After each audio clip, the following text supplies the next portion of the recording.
Standing in my wedding dress, I stared at the envelope my parents left on my childhood bed. My hands trembled as I read their cruel words. "Let's see how you face the guests when we won't be appearing at your wedding." They'd chosen a Paris trip with my brother Derek over my wedding day.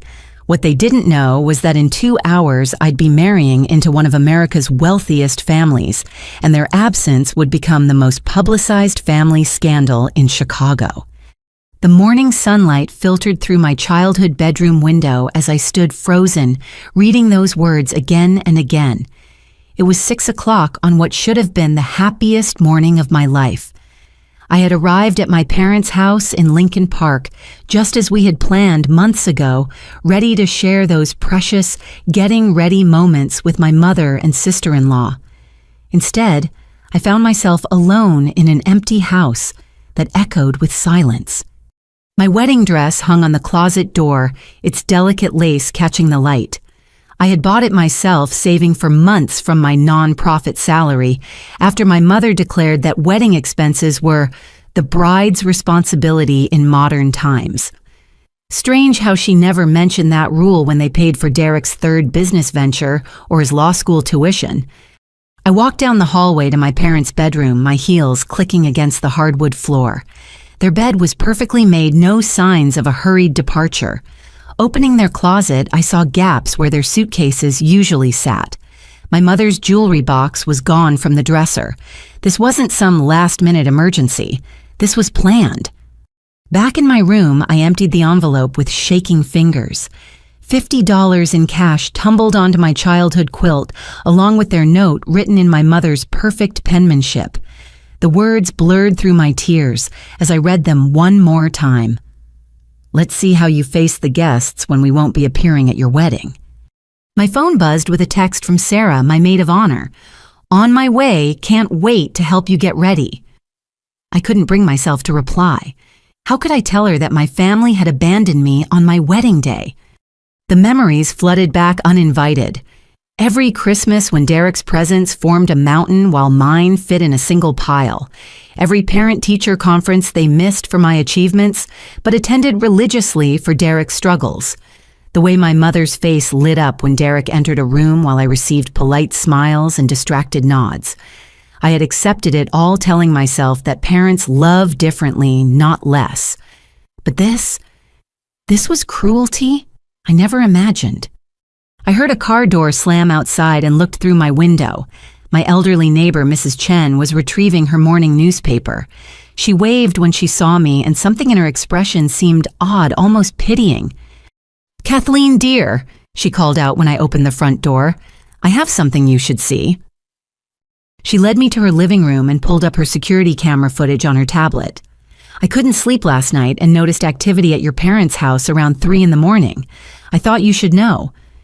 The black and white footage was crystal clear. There were my parents loading suitcases into their BMW while Derek supervised. But it was what happened next that shattered my heart completely. My father popped a bottle of champagne right there in the driveway. The three of them toasted and laughed, my mother actually doing a little dance of joy. Derek hugged them both, and I could read his lips saying, "Finally, a real vacation without the drama." They were celebrating their escape from my wedding. Sarah burst through the front door 20 minutes later, her arms full of makeup bags and hair supplies. She took one look at my tear-stained face and dropped everything. "What happened? Where is everyone?" She glanced around the empty house, her confusion growing. "Where are your parents? Your mom said she'd have mimosas ready." I handed her the note wordlessly. Sarah read it once, then twice, her face cycling through disbelief, anger, and finally rage. "Those bastards," she whispered then louder, "those absolute bastards. How could they do this to you today of all days?" "They're in Paris," I said numbly, "with Derek. They left at 3 this morning. Mrs. Chen has security footage of them celebrating in the driveway with champagne." Sarah pulled me into a fierce hug. "You know what, screw them. You don't need them. You have Marcus, you have his family, you have me. We're your real family." At the mention of Marcus, fresh tears spilled down my cheeks. Sweet, wonderful Marcus, who had no idea my family had just abandoned our wedding. Marcus, who my parents had dismissed and mocked for the past 2 years, never knowing the truth about who he really was. "I need to tell you something," I said to Sarah, pulling back to look at her. "About Marcus, about why this is going to be even worse than my parents think." Sarah's eyes widened. "What do you mean?" "Remember how I told you I met Marcus when I was volunteering at the literacy center?" I began sitting down on my childhood bed. "What I didn't tell you was that he was there for the Montgomery Foundation's annual review. Sarah, Marcus isn't just an architect. He's Marcus Montgomery, as in Montgomery Industries, Montgomery Foundation. Montgomery everything." Sarah's mouth fell open. "Wait, the billionaire Montgomerys, the ones who own half of Chicago." I nodded miserably. "He begged me not to tell anyone when we started dating. He wanted to find someone who loved him for him, not his money. So he drives that old Honda Civic, lives in that modest apartment in Wicker Park, tells everyone he's just a regular architect at a small firm. But he actually owns the firm." Sarah finished putting the pieces together. "He owns the entire building," I corrected, "and 12 others like it across the city, but my parents. They spent 2 years mocking him. Remember last Thanksgiving when my mother asked if he could even afford to buy me a decent ring? Or when my father pulled me aside to say I should think practically about my future and maybe date someone more ambitious?" Sarah groaned. "And Derek calling him Marcus the Mediocre at every family dinner. Oh my God, Kathleen, when they find out." "They won't be here to find out," I said bitterly. "They made their choice." Just then my phone rang, Marcus's sister Charlotte. "Kathleen, darling, just confirming we'll see you at the venue. Mother has something special for you and grandmother is beside herself with excitement. She hasn't attended a family wedding in 5 years. I couldn't speak past the lump in my throat. "Kathleen, is everything all right?" "Charlotte, my parents, they're not coming." There was a pause. "What do you mean they're not coming? Are they ill?" "They went to Paris with my brother. They left a note saying they won't be at the wedding." The silence on the other end was deafening.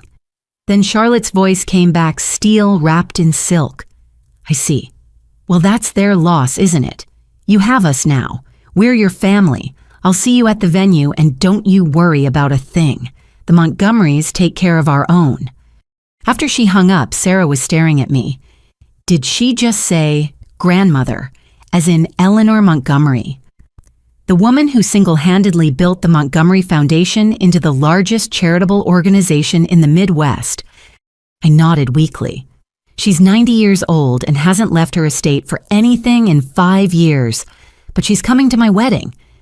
"The wedding your parents just ditched for a trip to Paris," Sarah said slowly. "Do they have any idea what they've done?" A text popped up on my phone from an unknown number. It was my Aunt Patricia, my mother's sister. "Just heard from your mom that they're in Paris, so jealous. Don't worry, I'm sure your little wedding will be fine without them. Not like it's a big affair anyway, right?" Sarah read it over my shoulder and snatched my phone. "Oh, that's it. Those people have no idea what kind of little wedding they're missing. Come on, we're doing your makeup and hair and you're going to be the most beautiful bride Chicago has ever seen. Let them enjoy Paris. You're about to become American royalty and they just gave up their front row seats." As Sarah worked on my hair, she suddenly paused. "Kathleen, there's something else. Last week, when I was at your parents' house dropping off the corsages, I overheard your mother on the phone. She was telling someone that you were marrying down and that they were too embarrassed to attend. She actually said, 'Why should we waste a Saturday watching Kathleen make another poor life choice?' The words hit me like physical blows. My own mother too embarrassed to attend my wedding. Too embarrassed of me. By 8 o'clock, the hair and makeup team Marcus had hired arrived at my parents' house, transforming the living room into a makeshift salon. Sarah had called them to redirect from the hotel suite my parents were supposed to have booked. The team lead, an elegant woman named Monique, took one look at my puffy eyes and got to work without asking questions. "You're going to be radiant," she assured me, her French accent soothing. Mr. Montgomery specifically requested we make you look like the goddess you are. As they worked their magic, my phone buzzed constantly with texts from relatives and friends asking where my parents were. The wedding coordinator, Jennifer, called 3 times about the processional order. "I don't understand," Jennifer said on her 4th call, stress evident in her voice. "Your parents are listed as part of the processional. Your father is supposed to walk you down the aisle. The musicians need to know timing." "They won't be there," I managed to say. "Family emergency." "Oh no, should we postpone?" Mr. Montgomery was very specific about everything being perfect for you. "No," I said firmly. "The wedding goes on, just adjust the processional." An hour later, a convoy of luxury cars pulled up outside. Through the window, I watched Eleanor Montgomery step out of a Bentley assisted by her driver. At 85, she moved with the bearing of a queen. Charlotte emerged from another car, her judge's robes traded for an elegant navy dress. Marcus's father, Richard, helped his wife, Grace, from their car. They swept into my parents' house like a force of nature. Eleanor took one look around the empty home, her sharp eyes missing nothing. "Where are your parents, dear child?" she asked directly. I couldn't lie to those penetrating eyes. "They went to Paris with my brother. They chose not to attend." The temperature in the room seemed to drop 10 degrees. Richard Montgomery's face darkened while Grace pressed her lips together, but it was Eleanor who spoke. "Their loss," she said crisply. "Charlotte, you'll walk Kathleen down the aisle. Richard called James and have him redirect the photographer to give us more preparation shots here. This is Kathleen's childhood home. Yes, we should document it properly." Charlotte took my hands. "I would be honored to walk you down the aisle. Federal judge escorting the bride, that'll make the society pages." "I couldn't ask you to do that," I protested weakly. "You're not asking. You're family now. We don't abandon family." Grace Montgomery opened a velvet box she'd been carrying. "I was going to give this to you at the reception, but I think now is better." Inside lay a stunning diamond necklace. This was given to me by Eleanor on my wedding day. It's tradition for Montgomery brides to wear it. My hands shook as she clasped it around my neck. I don't know what to say. "Say you'll make my son happy," she said simply. "That's all we've ever wanted." Jennifer called again near hysteria. "The guests are starting to arrive and there's an entire section reserved for the bride's family. What should I do?" Richard took my phone. "Jennifer, Richard Montgomery, move the strings quartet to the bride's family section. Have them play throughout the ceremony. Problem solved." He handed back my phone with a wink. "I've handled bigger crises in boardrooms. A wedding is child's play." Eleanor was examining family photos on the mantel, her expression thoughtful. "Is this you?" She pointed to a family portrait where I stood slightly apart from my parents and Derek, all of them angled toward each other while I faced forward alone. "Yes, from 5 years ago." She said nothing more, but her hand briefly touched my shoulder. Charlotte's phone rang. She listened for a moment, then her eyes widened. "Father, you need to hear this." She put it on speaker. Marcus's assistant, Oliver, was on the line. "Mr. Montgomery, I thought you should know. The Whitmore Paris Hotel called about a booking issue. Apparently a family named Sullivan checked in this morning, but their credit card was declined for incidentals. The name caught my attention since that's Miss Kathleen's family name. Should I look into it?" Richard's smile was sharp. "The Whitmore. How interesting. That's one of ours, isn't it?" "Yes, sir. Part of the European portfolio you acquired last year." "I see. Thank you, Oliver. No action needed for now." After he hung up, Richard turned to me. "Your parents are staying at one of our hotels. They have no idea, do they?" I shook my head, mortified. "They love that hotel. They brag about staying there." "Well," Eleanor said with a sniff, "they're about to learn what it means to cross the Montgomery family, though I suspect their education is just beginning." The ride to the venue was surreal. I sat in the back of the Bentley with Charlotte and Eleanor watching Chicago pass by through tinted windows. The small Presbyterian church where Marcus and I had planned our modest ceremony looked different somehow, transforming before my eyes. "Why are there so many cars?" I asked, noticing the parking lot was overflowing. Charlotte checked her phone. Marcus might have invited a few extra people when he heard about your parents. He wanted to make sure you felt surrounded by love. But it was more than a few extra people. As we pulled up to the church, I saw news vans, actual news vans with satellite dishes and reporters standing ready. "What's happening?" I gasped. Eleanor patted my hand. "You're marrying a Montgomery dear. When the heir to the Montgomery fortune gets married, it's news. We tried to keep it quiet per Marcus's wishes, but someone must have leaked it this morning." My simple wedding was becoming a media circus. The wedding coordinator rushed to our car, now flanked by security guards I didn't recognize. "Change of plans," Jennifer said breathlessly. "We're using the private entrance. Mr. Montgomery's orders." Inside the bridal suite, my cousin Jessica was waiting with her teenage daughter, Emma. They both looked stunned. "Kathleen, what is happening? There are photographers everywhere, and did I just see Senator Williams?" Before I could answer, Charlotte stepped forward.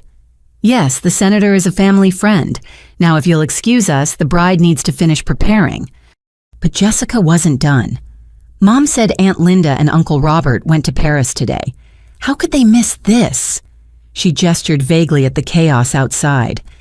"They made their choice," Eleanor said coolly. "Now are you here to support Kathleen or to gossip because we only have room for the former?" Jessica nodded quickly, properly chastised by the Montgomery matriarch. Emma, meanwhile, was staring at my necklace with wide eyes. "Is that real?" she whispered. "Everything about today is real," Charlotte said, "including the love between Marcus and Kathleen. That's what matters." Grace was on her phone, speaking rapidly. "Yes, the full team. I don't care if it's Saturday. The Montgomery wedding is proceeding, and I want our PR people here now." Through the window, I could see more guests arriving. A former governor stepped out of a town car. The CEO of Chicago's largest bank walked past with his wife. My work colleagues from the Literacy Center stood in a cluster looking overwhelmed. "I need to warn them," I said. "My friends, my coworkers, they don't know about Marcus. They think they're coming to a small wedding." "They're coming to your wedding," Eleanor corrected. "The size is irrelevant. The love is what matters." Sarah burst in, having parked the car. "Okay, you are not going to believe what just happened. I just saw 3 Bentleys, 2 Rolls Royces, and a literal motorcade pull up. There's a red carpet being rolled out. A red carpet, Kathleen." "Where's Marcus?" I asked, suddenly needing to hear his voice. "Already at the altar," Charlotte said. "He wanted me to give you this." She handed me a letter in Marcus's handwriting. "My darling Kathleen, I heard about your parents. I'm sorry they're missing the chance to see how loved you are, but today isn't about them. It's about us and the life we're building. Walk down that aisle knowing you're surrounded by people who choose to be here, who choose you. All my love, Marcus." Tears threatened my carefully applied makeup. Monique appeared as if by magic with tissues and powder. "No crying yet," she said. "Save it for the vows." A knock at the door interrupted us. Jennifer entered, looking frazzled. "The officiant has arrived. Judge Morrison sends his regards and wants to know if you need anything special mentioned during the ceremony." "Judge Morrison," I repeated weakly. "Federal Circuit Court Judge Morrison." "Supreme Court Justice Morrison," Eleanor corrected. "Retired, of course. He's been a family friend for 40 years. Marcus thought you'd appreciate having someone special officiate." My simple wedding with a local pastor had transformed into an event officiated by a Supreme Court justice. Through the walls, I could hear the string quartet warming up the murmur of hundreds of guests, the click of cameras. 2 minutes, Jennifer announced. Charlotte stood and offered me her arm, ready to become a Montgomery. I thought about my parents probably sipping champagne in Paris, convinced they'd ruined my day. They had no idea that their absence had triggered an outpouring of support from Chicago's most powerful family. No idea that their embarrassing daughter was about to have the wedding of the century. "I'm ready," I said, standing tall. As we walked toward the door, my phone lit up with a notification. Aunt Patricia had posted on social media, "At Kathleen's wedding, you won't believe who just walked in." Eleanor glanced at the phone and smiled. "Oh, my dear, they have no idea what they're missing. No idea at all." The music swelled, the doors opened, and I stepped into a transformed world. The sanctuary took my breath away. What should have been our simple ceremony with 75 guests had exploded into something from a fairy tale. Every pew overflowed with people. The walls were draped in white orchids and roses that hadn't been there during yesterday's rehearsal, and photographers lined the sides like sentinels. As Charlotte and I began our walk down the aisle, I saw faces I recognized from newspaper headlines and television. The mayor sat in the third row. The president of Northwestern University nodded warmly from across the aisle. But it was Marcus's face that anchored me, his eyes full of love and just a hint of mischief. He looked devastating in his custom tuxedo, flanked by his groomsmen, including his best friend James, who I now realized was James Chen, the tech mogul, who'd just taken his company public for $2 billion. The buddy from college Marcus played basketball with on weekends was one of the richest men in America. Justice Morrison stood at the altar with the gravitas of someone who'd spent decades on the nation's highest court.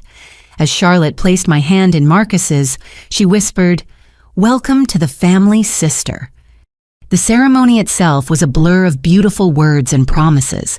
Marcus had written his own vows, speaking of finding his soulmate in a literacy center, of falling in love with my kindness, my strength, my refusal to be impressed by material things. "You saw me," he said, his voice carrying through the sanctuary, when everyone else saw only a name or a bank account. "You loved Marcus, not Montgomery. Today I give you both." When Justice Morrison pronounced us husband and wife, the church erupted in applause that seemed to shake the ancient rafters. As we kissed, I heard the whir of professional cameras and saw phone screens lighting up throughout the congregation. But nothing prepared me for our exit. The modest church steps had been transformed with a white carpet lined with roses. At the bottom waited not the simple town car we'd hired, but a line of white Bentleys adorned with ribbons and flowers. Security guards held back what looked like half of Chicago's media outlets. "Mr. Montgomery, a word about your wedding." "Mrs. Montgomery, how does it feel to join one of America's most prominent families?" "Is it true the president sent congratulations?" Marcus shielded me as we descended, but he was grinning. "I might have let it slip to a few people that I was getting married today," he said in my ear. "Hope you don't mind." The reception venue nearly gave me a heart attack. Our simple hotel ballroom booking had been changed last minute to the exclusive Skyline Club with its panoramic views of Chicago and membership list that read like Forbes 500. "When did you do this?" I asked Marcus as we entered to applause from 300 guests. "This morning when Charlotte called about your parents. I wanted today to be perfect for you. No one puts my wife in a corner." The reception was like walking through a dream. Every detail was elevated beyond our modest plans. The three-piece band we'd hired had become the Chicago Symphony Orchestra's jazz ensemble. Our buffet dinner was now a 7-course meal prepared by a Michelin-starred chef. The simple cake I'd ordered from a local bakery had been replaced by a 6-tier masterpiece that belonged in a magazine. My work colleagues from the Literacy Center sat at a table looking shell-shocked. My supervisor Janet grabbed my hand as I passed. "Kathleen, we had no idea. Marcus Montgomery, the Marcus Montgomery. He's been volunteering with us for 2 years. He likes to keep a low profile," I said, squeezing her hand. "He's still the same Marcus who reads to the kids every Thursday." My cousin Jessica intercepted me near the dance floor, her phone clutched in her hand. "Kathleen, you need to see this. Aunt Linda just posted from Paris."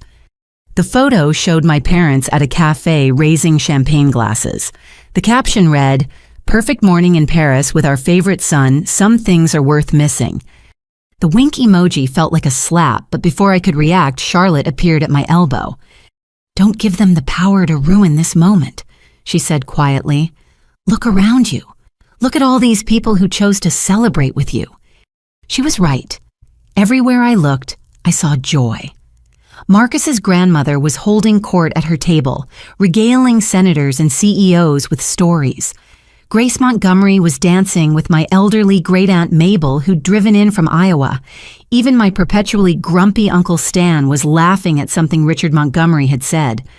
"Ladies and gentlemen," the band leader announced, "I've just been informed that our newlyweds' first dance will be covered by Chicago Tribune's Society page. So let's give them a show, yeah." As Marcus led me onto the dance floor, I whispered, "The Tribune." "And the Sun-Times and Chicago Magazine, possibly Vogue, but that's just a rumor." He spun me gracefully as cameras flashed. "Still think your parents' absence ruined the wedding." Halfway through dinner, my phone started buzzing insistently. Sarah, sitting beside me as maid of honor, glanced at the screen. "You need to see this," she said, her eyes huge. She showed me Aunt Patricia's Instagram. The photos were everywhere. Our ceremony, the reception, the famous guests. But it was the video that had gone viral. Someone had captured Marcus's vows, and the clip had already been shared thousands of times. The comments were pouring in. "Is this the Montgomery wedding? Wait, I thought this was a small family ceremony? Where are the bride's parents?" That last comment had hundreds of replies, and I made the mistake of reading them. People had noticed the empty seats, the Montgomery family filling both sides of the aisle, Charlotte walking me down instead of my father. "Don't," Marcus said gently, taking my phone. "Today is about us, not them." But the universe had other plans. A local news crew had set up outside, and through the windows, we could see the reporter going live. "We're here at the Skyline Club, where Chicago's wedding of the century is taking place. Marcus Montgomery, heir to the Montgomery fortune, has married Kathleen Sullivan in a ceremony attended by everyone from Supreme Court justices to tech billionaires, notably absent the bride's parents, who sources say are vacationing in Paris." The whispers started at the tables nearest the windows. I felt my cheeks burn as guests began putting pieces together. The empty seats, the Montgomery family's protective, hovering the last-minute venue changes. Then Eleanor Montgomery stood up, tapping her champagne glass. The room fell silent. "I'd like to propose a toast," she said, her voice carrying to every corner. "To my new granddaughter, Kathleen. In my 90 years, I've learned that family isn't defined by blood, but by choice. Today, Kathleen chose Marcus, and we choose her. To the bride, who has shown us all what grace under pressure truly means." The room erupted in applause and cheers. People stood raising their glasses, and I had to bite my lip to keep from sobbing. This woman, American royalty in her own right, had just publicly claimed me as family in front of Chicago's elite. Forbes magazine's Society reporter approached our table between courses. "Mrs. Montgomery, just a few questions for our feature." I was about to decline when Marcus nodded encouragingly. "Go ahead, sweetheart, tell them our story." So I did. I told them about meeting at the literacy center, about falling in love with a man who quoted poetry while teaching kids to read about building a relationship based on shared values rather than bank accounts. I didn't mention my parents once, but the reporter did. "There's speculation about your parents' absence. Care to comment?" "Today is about celebrating love and the family we choose," I said, channeling Charlotte's earlier wisdom. "I'm surrounded by all the family I need." The reporter seemed satisfied, but I noticed him typing furiously on his phone as he walked away. Whatever story was brewing, it was already beyond my control. While I danced with my new father-in-law in Chicago, my parents were sitting down to a late dinner at their hotel restaurant in Paris. The Whitmore Hotel's dining room was exactly the kind of place my mother loved to brag about, with its crystal chandeliers and gold-leafed ceiling.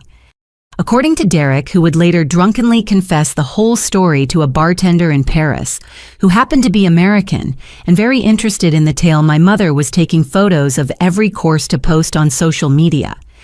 "Linda, look," my father said, pointing to the large screen television over the bar. "Is that Chicago on the news?" The volume was muted, but the images needed no sound. There was the Skyline Club lit up like a jewel against the night sky. There were helicopters circling overhead, their searchlights creating patterns on the building. The headline scrolled across the bottom in multiple languages, but the English was clear: Montgomery Air Weds in Chicago Society Event of the Year. My mother's fork paused halfway to her mouth. That building, Kathleen's little reception hall looked different on TV. Then the camera cut to footage from earlier. There was Marcus helping me from the Bentley, looking like a movie star in his tuxedo. There was the red carpet, the photographers, the security detail. And there, unmistakably, was me in my wedding dress, wearing what even on the grainy hotel TV was clearly a fortune in diamonds.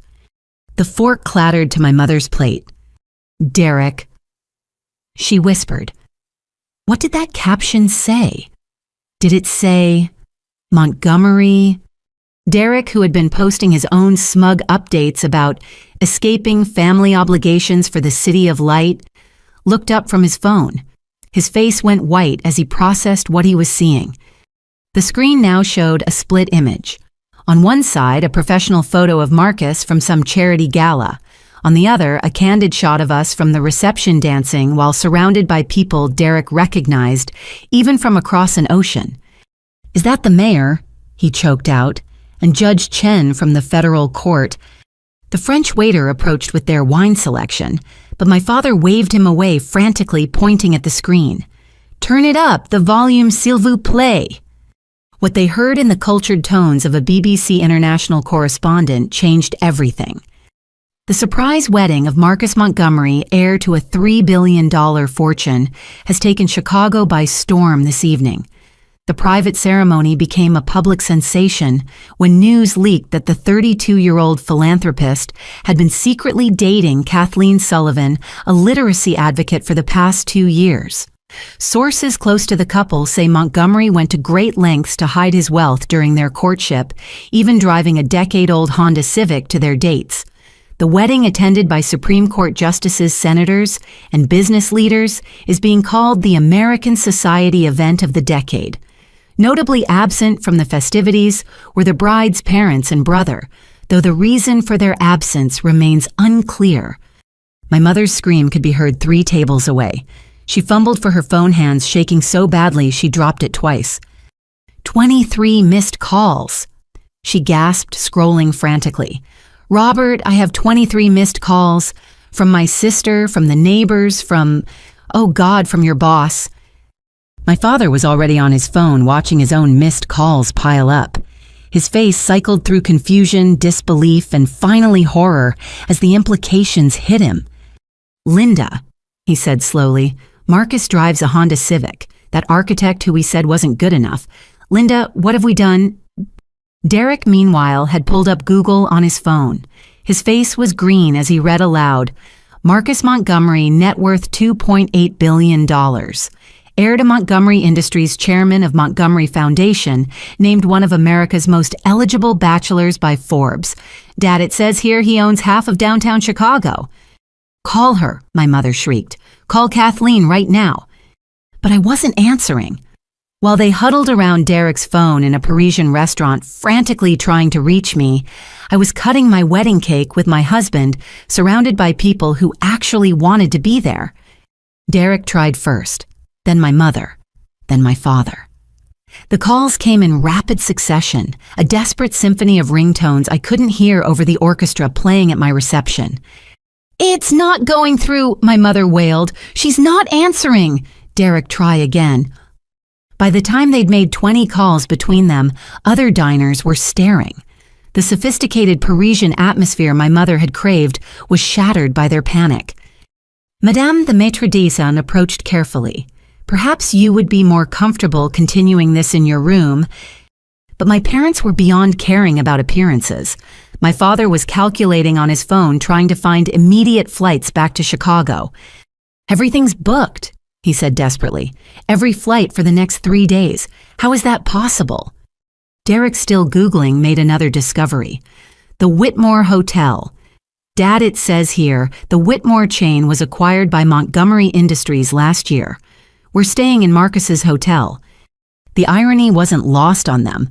They'd bragged for weeks about getting reservations at the exclusive Whitmore, about how it showed their sophistication and success. Now they were sitting in Marcus Montgomery's property, watching his wedding on Marcus Montgomery's television while Marcus Montgomery married the daughter they'd abandoned. "We have to get back," my mother said, standing so abruptly she knocked over a water glass. "We have to explain. It was a misunderstanding. We didn't know." But even as she said it, the words rang hollow. They hadn't abandoned me because they didn't know about Marcus's wealth. They'd abandoned me because they didn't value me. The money just made their choice catastrophically stupid instead of merely cruel. Back in their hotel suite, my parents' desperation reached new heights. The elegant room with its view of the Eiffel Tower had become a war room of panic and regret. My mother sat on the bed hitting redial over and over, while my father paced the carpet laptop open as he searched for any possible way home. Still no answer. My mother moaned after the 30th call. "Robert, she's not picking up. What if she never speaks to us again?"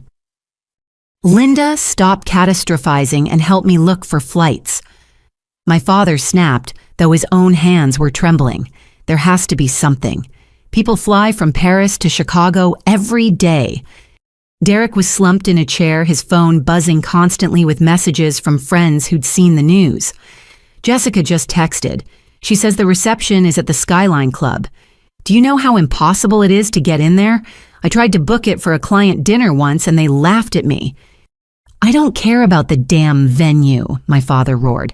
"I care about the fact that we just insulted one of the richest families in America." "You mean we insulted our daughter?" My mother corrected quietly, a moment of clarity breaking through her panic. "That too," my father admitted, collapsing into a chair. They kept calling. 35 times. 40. By the 50th call, my voicemail was full, but they weren't done. My mother, in a move that would haunt her for years, decided to post on social media. "So proud of our beautiful daughter on her wedding day. Wish we could be there, but Paris called love you, sweetheart." The response was immediate and brutal. "Where were you?" my Aunt Patricia commented. "Linda, how could you miss this?" "Worst parents ever," wrote someone I'd gone to high school with. "Imagine missing your daughter marrying a billionaire," another person added. The comments poured in faster than my mother could delete them. Her attempt at damage control had become a public roasting. She turned to my father, tears streaming down her face. Everyone knows what we did." My father's phone rang. He answered eagerly, hoping it might be me, but his face went pale as he listened. "Yes, Mr. Hartwell, I understand you're upset about the wedding invitation. No, you weren't excluded. It's complicated. Yes, sir, I'll explain everything when I'm back in the office." He hung up and immediately it rang again. This time it was his golf buddy. "Jim, I can explain." "What do you mean you're reconsidering our partnership?" "Jim, this has nothing to do with business." "Jim." But Jim had already hung up. The phone rang again immediately. And again. Business associates, country club members, neighbors, all calling to express their shock, their confusion, their judgment. "Turn it off," my mother begged. "Just turn it off." But my father couldn't afford to turn it off. He was watching his carefully cultivated professional network crumble in, real time. The Montgomery name carried weight in Chicago, and everyone wanted to know why Robert Sullivan had snubbed them. Derek, meanwhile, was dealing with his own crisis. His law firm's managing partner had left 3 voicemails each more severe than the last. "Derek, call me immediately. I've had 4 clients ask why their law firm wasn't invited to the Montgomery wedding. Fix this." "Mr. Sullivan, your absence from your sister's wedding is causing concerns among the partnership. We need to discuss your judgment." "Derek, consider yourself on administrative leave pending a review of how this situation reflects on the firm. Report to my office Monday morning." "They can't do that," Derek protested. "It's not illegal to miss a wedding." "It is when that wedding involves the Montgomery family and half our client base," my father said grimly. "You didn't just miss your sister's wedding son, you missed the networking opportunity of a lifetime." My mother tried calling again. Still no answer. She'd now called 55 times and my phone had long since been turned to silent, tucked away in Marcus's jacket pocket as we danced and celebrated. "Maybe if we send flowers," she suggested desperately. "The biggest arrangement they have, to the reception venue. Linda, it's midnight here. It's 6 p.m. in Chicago. Even if we could find a florist, the reception will be over before they arrive." Then to their home, where do they live? Derek looked up from his phone. According to this article, Marcus just bought a $40 million estate in Winnetka. That's where... Oh, God. What? That's where all the Montgomery family compounds are. She's not just married to money, Mom. She's literally moving into American royalty territory.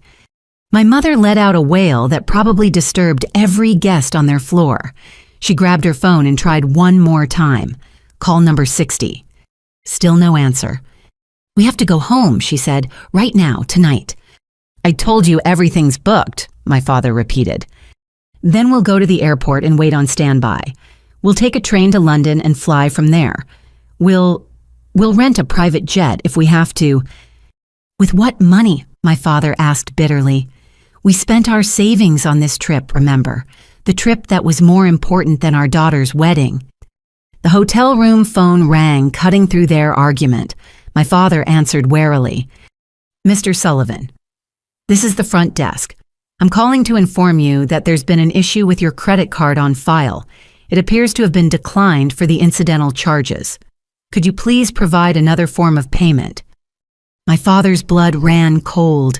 He'd given them his American Express, the one that never got declined. There must be some mistake. Try it again. "We've tried it 3 times, sir. Perhaps you could contact your credit card company." After assuring the desk clerk he'd handle it, my father called American Express. What he learned made him sink onto the bed beside my mother. "What is it?" she asked, seeing his face. "The card's been flagged for unusual international activity. They need to verify charges before approving them. The representative said it's a new security measure implemented by their partner bank." He paused, swallowing hard. Montgomery Bank. The cosmic irony wasn't lost on any of them. They were trapped in Marcus's hotel using Marcus's bank's credit card, desperately trying to return to Chicago to beg forgiveness from the daughter they'd scorned for dating Marcus. "We've made 65 calls," my mother whispered, staring at her phone. 65 times I've tried to reach her. Robert, what if she never forgives us?" "Then we'll have to live with what we've done," my father said quietly. But living with it was proving harder by the minute. As the hours ticked by in Paris, their phones continued to light up with messages, missed calls, and social media notifications. The Chicago elite were talking, and the Sullivan family's absence from the Montgomery wedding was the scandal everyone was dissecting. My mother made one final attempt, her 65th call. As it went to voicemail yet again, she finally understood what her note had really meant. "Let's see how you face the guests," she'd written. Now she knew. I'd face them with grace, surrounded by my new family, while she sat in a Paris hotel room, facing only her own catastrophic choices. The next morning dawned bright and beautiful in Chicago. I woke up in Marcus's penthouse apartment, still wearing my wedding ring and a smile that wouldn't fade. My phone, finally retrieved from Marcus's jacket, showed 65 missed calls from my parents, 20 from Derek, and hundreds of texts from relatives and acquaintances. "They certainly were persistent," Marcus said, looking over my shoulder. "Are you going to call them back?" "No," I said simply. "They made their choice. Today I'm making mine." We were due at the Montgomery estate for a family brunch, a tradition Eleanor insisted upon for new family members. As we dressed, Marcus filled me in on what his father had learned through business channels. "They're still in Paris, stuck at the Whitmore. Apparently there was some confusion with their credit card." His smile was innocent, but I knew better. "Marcus Montgomery, did you have something to do with that?" Me, I would never. Though I did mention to our hotel management team that they should be extra vigilant about security protocols. Can't be too careful these days. The Montgomery estate took my breath away, even though I'd visited before.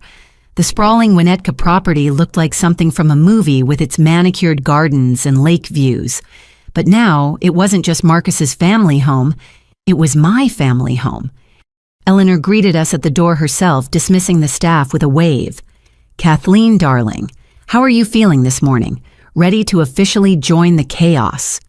The brunch was intimate by Montgomery standards, only immediate family and a few close friends. Charlotte had brought her partner Diana, a pediatric surgeon. Marcus's cousin James was there with his wife. About 20 people total, all welcoming me with genuine warmth. "I've taken the liberty of having your things moved from your apartment," Grace informed me casually. "The movers will have everything at the Winnetka house by evening, unless you had other plans." I thought of my small apartment, of the life I'd built independently, and felt a moment of vertigo. Everything was changing so fast. "That's very kind," I managed. "Nonsense, you're family now. We take care of our own." Halfway through brunch, Charlotte's phone buzzed. She glanced at it and her expression hardened. "Father, you need to see this." She showed him her phone and Richard's face darkened. He whispered something to Grace, who immediately looked concerned. "What is it?" Marcus asked. "Your in-laws have become quite creative in their attempts to return to Chicago," Richard said carefully. "They've been contacting mutual acquaintances asking for help with flights." I felt my stomach twist. Who did they call? "Several of my business associates, Judge Hoffman, the mayor's office, if you can believe it. They're claiming there was a family emergency and they need to return immediately." Eleanor sniffed disdainfully. "The only emergency is their sudden realization of what they've lost." "There's more," Charlotte added reluctantly. "Aunt Patricia has been making the rounds on social media trying to do damage control. She's posting old photos of you with your parents, talking about how close your family has always been." She showed me Patricia's latest post, a photo from my college graduation with my parents captioned, "Family is everything. So proud of our dear Kathleen. Can't wait to celebrate with her soon." The comments below were scathing. People who'd been at the wedding were calling out the lies, posting photos of the empty family section, asking where this close family had been yesterday. "I need some air," I said, standing abruptly. Marcus followed me to the garden where we sat by the lake. The contrast between this peaceful moment and the chaos my parents were creating was stark. "They're going to keep trying," I said quietly. "They won't stop until they find a way to make this about them." "Then we'll handle it," Marcus said simply. "Together." "Your family must think I come with so much baggage." "My family thinks you're remarkable. Do you know what grandmother said this morning? She said she hasn't seen me this happy since my mother died, that you've brought light back into our family." Inside, the family was strategizing. Richard had his lawyer on the phone discussing options. Grace was coordinating with their PR team. But it was Eleanor who surprised me most. "Kathleen," she called me over. "Sit with me." I sat beside the Montgomery matriarch, feeling like a child despite my 28 years. "I was estranged from my father for 10 years, she said quietly. "He didn't approve of my marriage to Marcus's grandfather, said I was marrying beneath me." She laughed a dry sound. "George built this entire empire from nothing, and my father died too proud to admit he was wrong." "I'm sorry," I said, not sure what else to offer. "Don't be sorry, be smart. Your parents will eventually make it back to Chicago.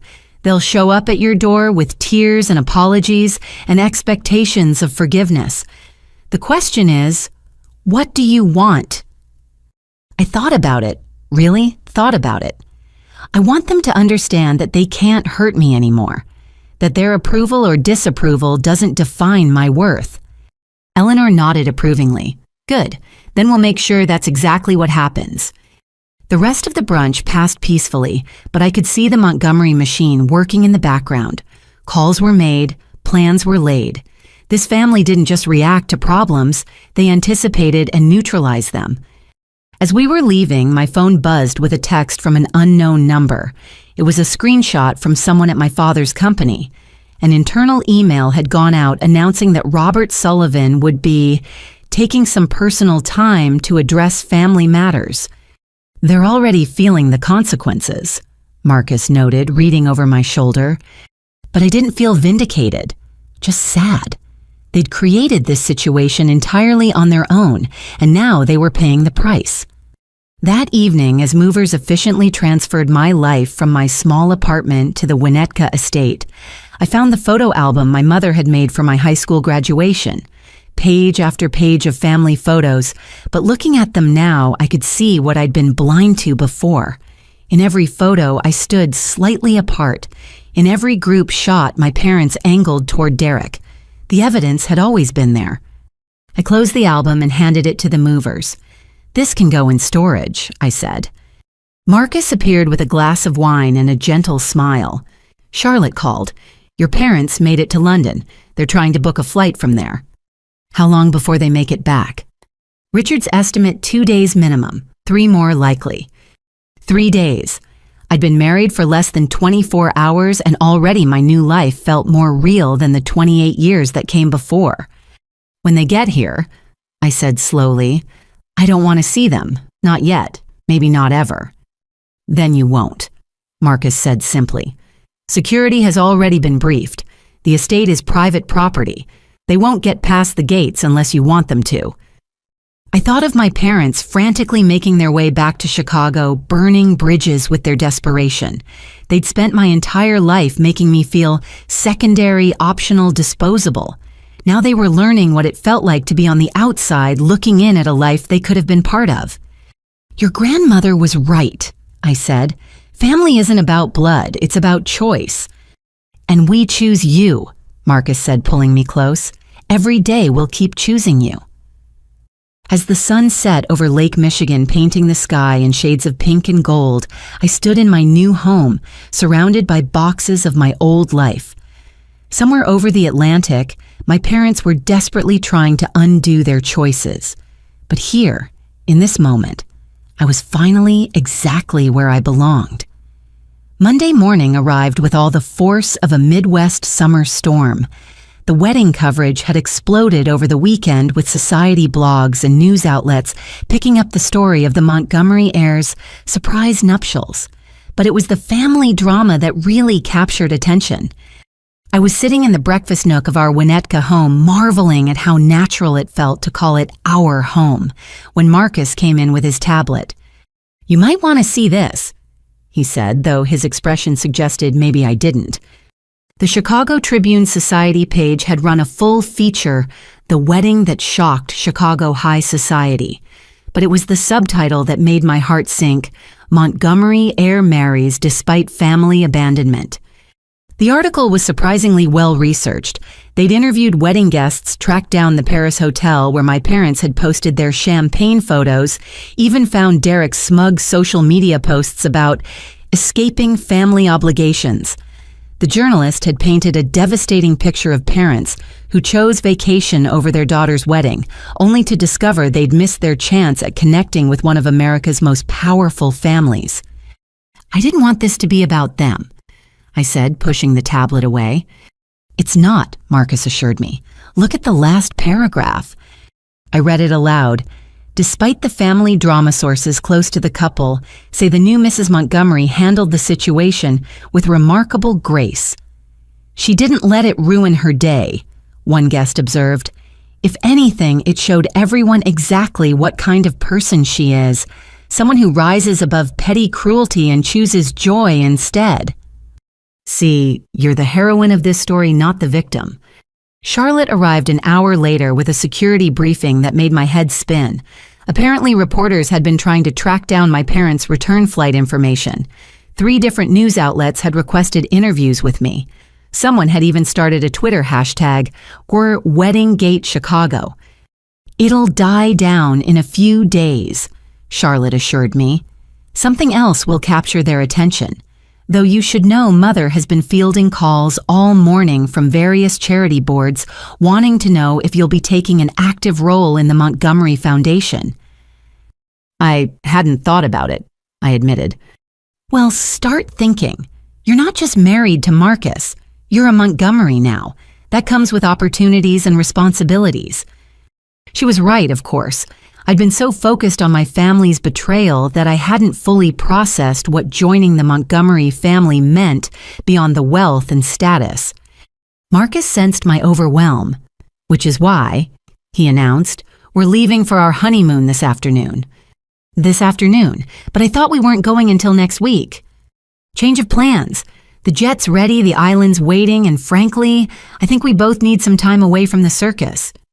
He showed me his phone where I glimpsed an itinerary for a private island resort in the Caribbean. 2 weeks of absolute privacy and luxury. But what about my parents? They're probably landing in the next day or two. Eleanor, who'd arrived with Charlotte, spoke up. Perfect timing then. Let them return to the consequences of their choices without you here to absorb their drama. She was right. If I stayed, I'd be tempted to listen to their excuses to let them drag me back into old patterns. Distance would give me clarity and them time to truly understand what they'd thrown away. I went upstairs to pack my phone, buzzing constantly on the dresser. I finally looked at it, scrolling through the missed calls.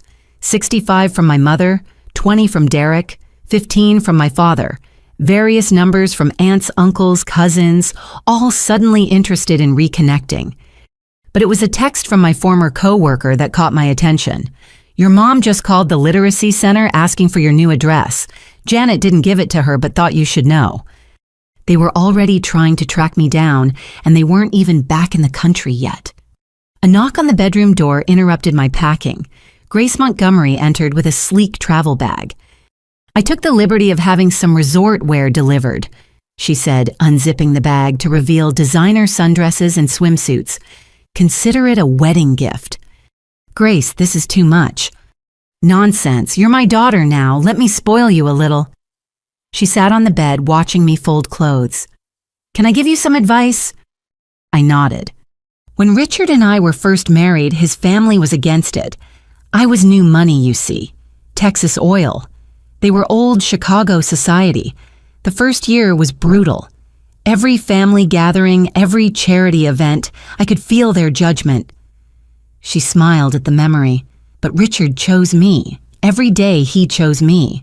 And eventually, they had no choice but to accept it. My parents aren't society people judging my choice, I pointed out. They're just cruel. Which makes it easier in a way. You don't need their approval. You never did. But it took them showing you their worst for you to finally see it.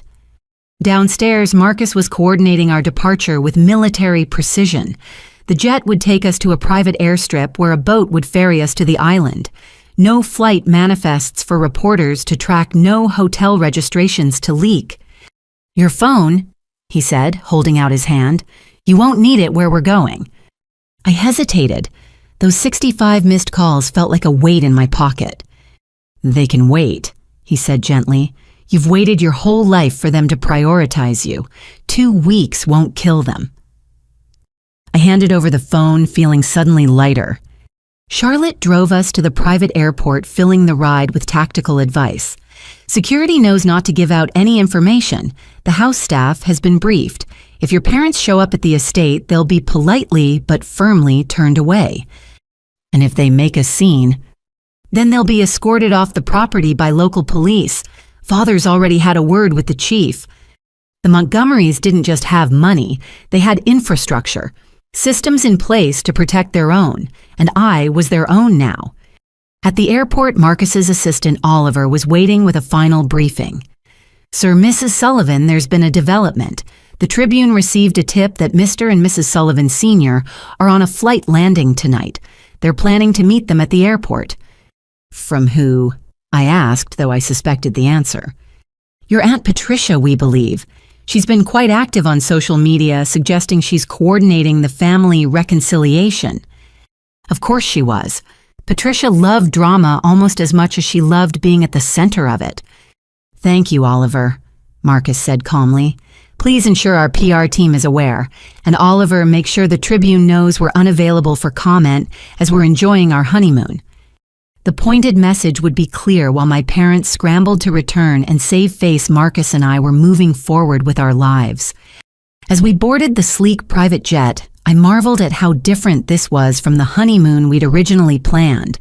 A long weekend in Michigan's wine country, staying at a modest bed and breakfast. That seemed like a lifetime ago now. No regrets? Marcus asked as we settled into the plush leather seats. I thought about my parents probably somewhere over the Atlantic planning their strategy for winning me back, about Derek facing his law firm's partners, about the circus waiting for us back in Chicago. None, I said firmly. For the first time in my life, I'm exactly where I want to be. As Chicago disappeared below us, I left behind more than just a city. I left behind 28 years of being second choice, of accepting scraps of affection, of making myself smaller to avoid disappointment. My phone powered off and locked in a drawer at home would accumulate more missed calls. 65 would become 70, 80, 100, but I wouldn't be there to count them. Instead, I'd be on a private island with my husband learning what it felt like to be someone's first choice, learning what it felt like to be truly, completely, unconditionally loved. The Caribbean stretched out below us, turquoise and infinite. Behind us, my parents' plane carried them toward a Chicago that had already moved on without them. They'd returned to find their daughter gone, their reputations tarnished, their choices irreversible. But that was their story to live with now. Mine was just beginning. 3 days into our Caribbean honeymoon, I was floating in the infinity pool of our private villa when Marcus appeared with his tablet, a reluctant expression on his face. "I debated whether to show you this," he said, "but Charlotte insisted you should know what's happening back home." The Chicago Sun-Times had published a photo that made my stomach turn. There were my parents at O'Hare Airport looking haggard and desperate, surrounded by reporters. My mother's usually perfect hair was disheveled, my father's suit wrinkled from the long journey. But it was the large banner Derek was holding that truly stunned me. "We're sorry, Kathleen, please come home." They actually brought a banner to the airport, I said, incredulous. "It gets worse," Marcus said gently. "Watch the video." The news clip showed my mother sobbing dramatically for the cameras. "We made a terrible mistake," she wailed. "We just want our daughter back. Kathleen, sweetheart, if you're watching this, please call us. Please let us explain." My father stepped forward, clearly trying to take control of the narrative. "This has all been blown out of proportion. We had this trip planned for months. We didn't know the wedding date would conflict." The reporter's follow-up was brutal. "But Mr. Sullivan's social media posts show you toasting with champagne as you left for the airport at 3 a.m. That seems deliberately celebratory." My father stammered, unable to answer, while Derek tried to push the cameras away. The spectacle was excruciating to watch. "Charlotte says they went straight from the airport to your old apartment," Marcus continued. "The building manager had to call the police when they wouldn't leave." I set down my tropical drink, my paradise moment shattered. "The police?" "They were demanding the building manager give them your forwarding address. When he refused, they tried to convince other tenants to let them in. Mrs. Kowalski from the 3rd floor apparently gave them quite an earful about being terrible parents." Despite everything, I felt a flash of warmth from my former neighbor who'd always slipped me cookies and worried I was too thin. The next update came from Oliver, who was managing things in Chicago. My parents had shown up at the literacy center where I used to work, disrupting a children's reading program with their demands to know where I was. Janet, my former supervisor, had threatened them with a restraining order. "They're spiraling," I observed, watching another news clip of them being escorted from the building. "They're desperate," Marcus corrected. "There's a difference." By evening, as we ate fresh-caught seafood on our private beach, the situation in Chicago had deteriorated further. Charlotte called with updates, each more mortifying than the last. "They tried to get into the Skyline Club for lunch, claiming they were meeting you. When that didn't work, your mother actually told the maitre d' she was Mrs. Montgomery's mother. Security had to remove them." "She claimed to be my mother-in-law," I asked, appalled. The maitre d' knew better. He was at the wedding, saw the empty family section. The whole thing was captured on someone's phone, and it's already trending on Chicago's social media. My parents, who'd spent years cultivating their image as successful, sophisticated people, were destroying their own reputation in real time. Every desperate move, every public scene, every lie told to try to find me was being documented and shared. "There's more," Charlotte said reluctantly. "They've hired a publicist. Some bottom feeder who's shopping around an exclusive tell-all interview about their side of the story. What side? I exploded. They chose Paris over my wedding. According to their narrative, it was all a misunderstanding. They claim you gave them the wrong date, that you've always been dramatic and difficult, that they're victims of the Montgomery family's elitism. The betrayal felt fresh all over again. Not only had they abandoned my wedding, now they were trying to rewrite history to make themselves the victims. Marcus took the phone from my shaking hands. Charlotte, handle it. Whatever legal means necessary. They don't get to profit from their cruelty. After he hung up, we sat in silence on the beach, the waves lapping at the shore. Paradise felt tainted now, their drama reaching across thousands of miles to disturb our peace. I'm ruining our honeymoon, I said miserably. No, Marcus said firmly. They are, but we're not going to let them. He stood pulling me up with him. Come on, we're going sailing tomorrow. No phones, no tablets, no updates from Chicago, just us and the ocean. But even as we tried to escape into our bubble of newlywed bliss, the circus in Chicago continued. The next morning, while we were preparing our sailboat, Richard Montgomery was handling the situation with corporate efficiency. He'd discovered my father had been inflating his connection to the Montgomery family to secure new clients. Words like fraud and misrepresentation were being thrown around. My father's company put him on indefinite suspension pending an investigation. Derek's situation was equally dire. His law firm mortified by the public spectacle and his association with what was being called the wedding scandal had moved from administrative leave to suggesting he might want to explore other opportunities. My mother, meanwhile, had been removed from every charity board and social committee she'd worked years to join. The same women who'd lunched with her for decades now crossed the street to avoid her. They're becoming pariahs, Grace Montgomery told me during one of our brief check-ins. It's actually rather impressive how quickly they've managed to destroy their own lives. But the pinnacle of their desperation came when they tried to access the one place they thought they had a right to be the house where I'd grown up. Security footage from the Winnetka estate showed them at the gates arguing with the guards. My mother was actually shaking the bars, screaming about her rights as a mother. My father was threatening legal action. Derek was trying to climb the fence before security firmly encouraged him to reconsider. Let me get this straight, I said to Marcus as we watched the footage on Charlotte's emergency call. They went to your family's estate thinking I'd be there. The level of entitlement is staggering, Charlotte agreed. They genuinely believe they have a right to access your life whenever they choose. The police were called. Again. This time there were formal trespassing warnings issued. The local news, which had been following the story with glee, was there to capture every mortifying moment. The headline the next day was brutal. Parents who skipped daughter's wedding attempt break in at Montgomery Estate. From our sailboat in the Caribbean, anchored in a secluded cove, I watched the sunset paint the sky in shades of pink and gold. Somewhere in Chicago, my parents were facing the consequences of their choices. Every bridge they'd burned in their desperation to reach me only proved why I'd been right to leave no forwarding address. You know what the ironic part is? I said to Marcus as we stargazed from the deck that night. If they'd just left me alone, if they'd given me space to process their betrayal, maybe someday I could have forgiven them. But this desperate public manipulative campaign, they're showing everyone exactly who they really are.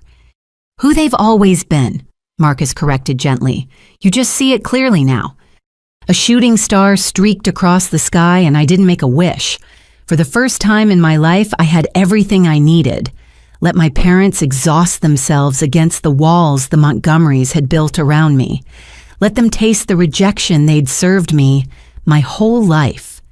I was done being their afterthought, their disappointment, their second choice. I was Kathleen Montgomery now, and I was finally truly free. By the time we'd been in paradise for a week, the situation in Chicago had evolved from desperate to pathetic. Charlotte had been sending daily briefings despite our attempts to disconnect, and each update painted a grimmer picture of my parents' spectacular fall from grace. You need to see this, she said during one video call, her face serious. They've reached a new low.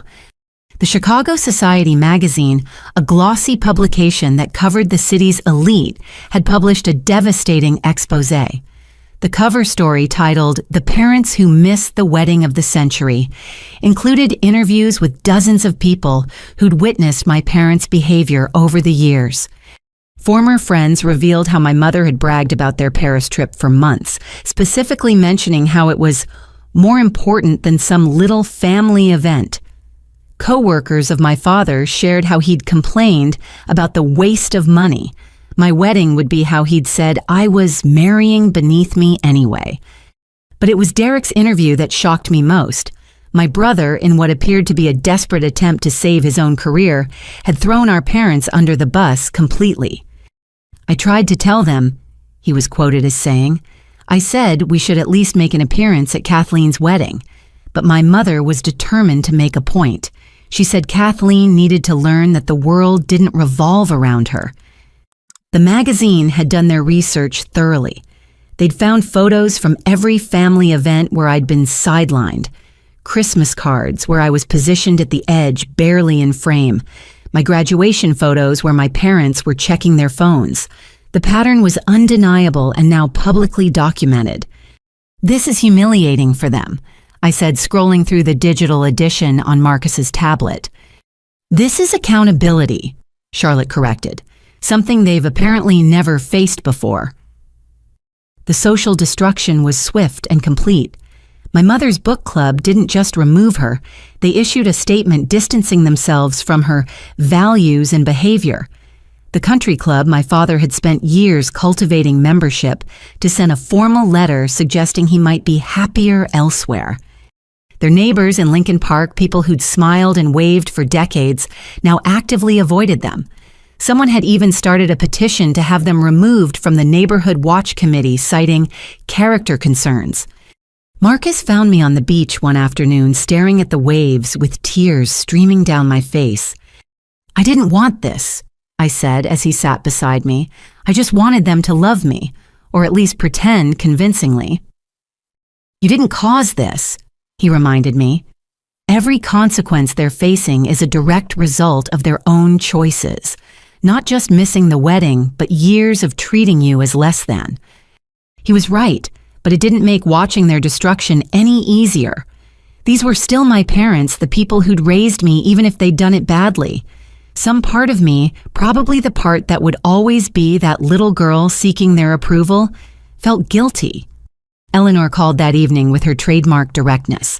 Stop feeling guilty, she commanded before I'd even said hello. I know you are because you're a good person, but guilt is wasted on people who feel no remorse. How do you know they feel no remorse?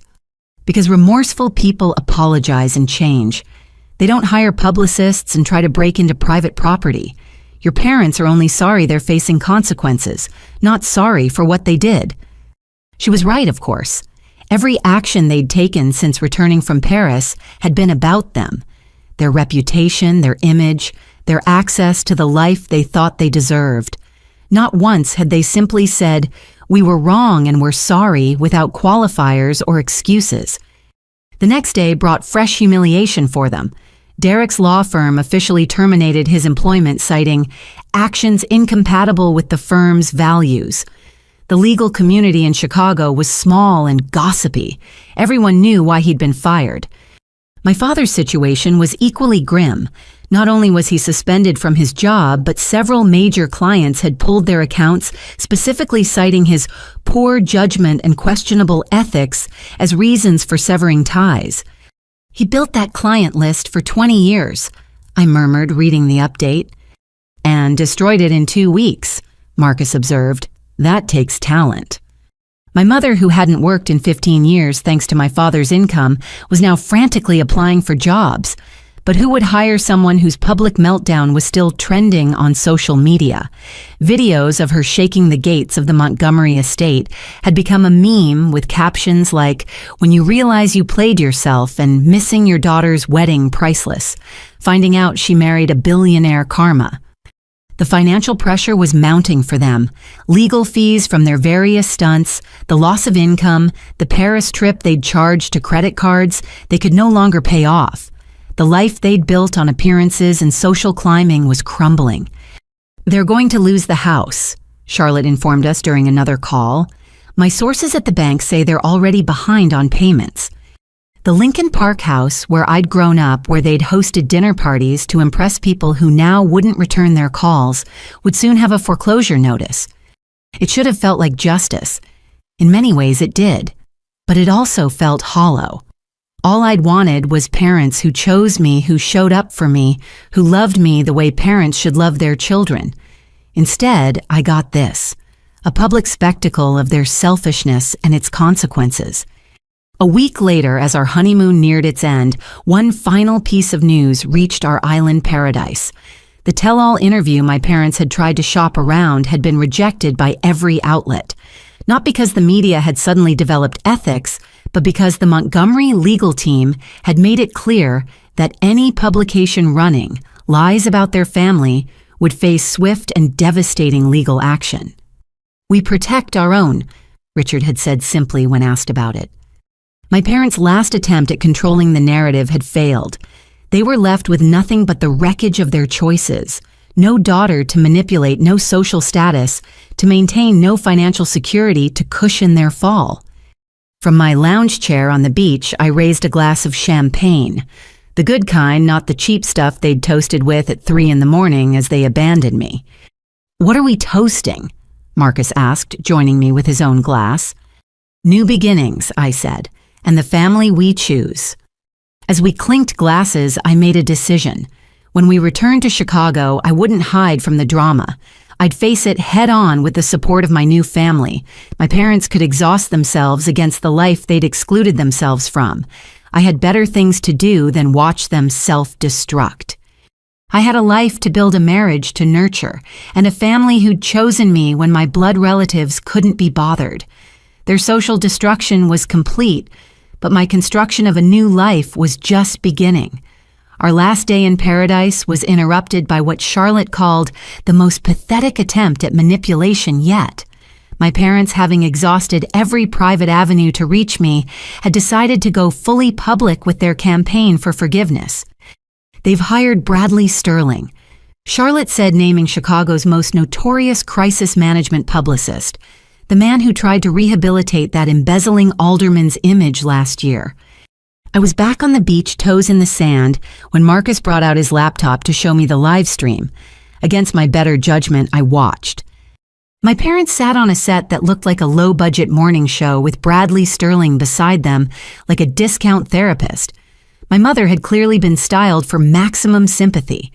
Conservative dress, minimal makeup tissues clutched in her hand. My father wore his best suit, but it hung loose on him now, the stress of the past 2 weeks showing in his hollow cheeks. "We just want our daughter to know we love her." My mother began, her voice catching dramatically. "This has all been a terrible misunderstanding." "A misunderstanding," the interviewer pressed. "You left for Paris on your daughter's wedding day. You posted celebratory photos with champagne." "We had the dates confused," my father interjected smoothly. "We thought the wedding was the following weekend." I nearly threw Marcus's laptop into the ocean. They're actually lying on live television. But the interviewer wasn't buying it either. "Mr. Sullivan, we've obtained a copy of the wedding invitation clearly dated 3 months ago. Are you saying you misread your own daughter's wedding invitation?" My parents exchanged panicked glances. Bradley Sterling leaned forward, trying to redirect. "What's important here is that this family wants to heal. Linda and Robert have admitted they made a mistake." "Have they?" The interviewer cut him off. "Because I'm hearing excuses, not apologies." My mother burst into theatrical tears. "We're sorry, we're so sorry. We just want our little girl back." "The little girl you left a cruel note for," the interviewer read from her notes. "Let's see how you face the guests when we won't be appearing at your wedding."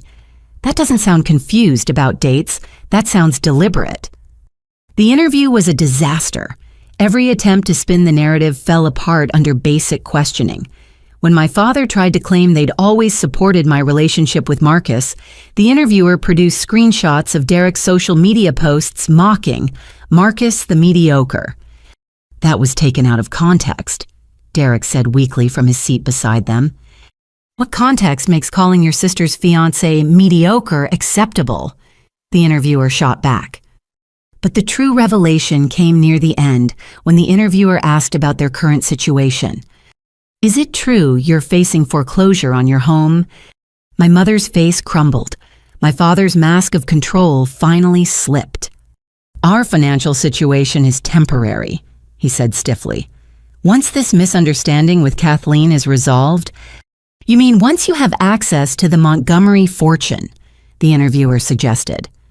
The silence was deafening. Even Bradley Sterling couldn't spin that implication away. How dare you suggest, my mother began. I'm not suggesting anything, Mrs. Sullivan. I'm asking if your desperate attempts to contact your daughter have anything to do with your current financial crisis.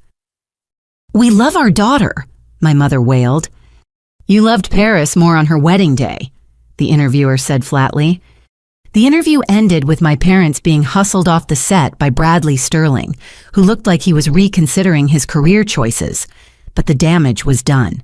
They'd gone on live television and revealed themselves to be exactly what everyone already knew, desperate, manipulative people who only wanted access to their daughter when she had something they needed. Marcus closed the laptop and pulled me against him. You okay? They actually thought that would work, I said amazed. They thought they could lie their way back into my life. Narcissists always think they're smarter than everyone else, Charlotte said over the phone.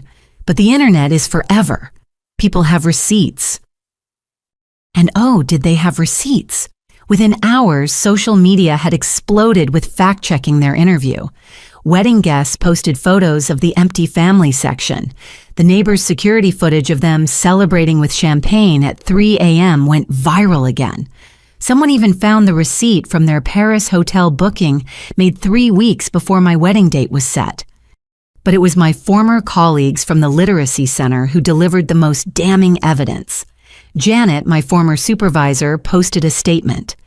For 2 years, Kathleen's parents never once attended her work events despite repeated invitations. They missed her award ceremony when she was named Volunteer of the Year. They skipped the fundraiser she organized that raised $50,000 for children's literacy programs. But they never missed their son's law firm cocktail parties. The pattern was clear to everyone who bothered to look. The comments under their interview video were brutal. Imagine being so narcissistic you think you can gaslight an entire city. The mom's fake tears dried up real quick when they asked about money. Team Kathleen forever. These people are toxic. My parents did something similar. No contact was the best decision I ever made. That last comment stuck with me. No contact. It sounded so final, so absolute. But what was the alternative? Let them back in to hurt me again. Give them access to my new life so they could poison it with their toxicity. Richard called with a legal update. They've been sending letters to the Montgomery Industries headquarters trying to claim grandparent rights to future children you might have. We don't even have children yet. Exactly. They're so desperate they're trying to claim rights to hypothetical grandchildren. My legal team is having a field day with this. Grace added her own observation during a separate call. They're showing you who they are, Kathleen. Believe them. People who love you don't ambush you on live television with lies.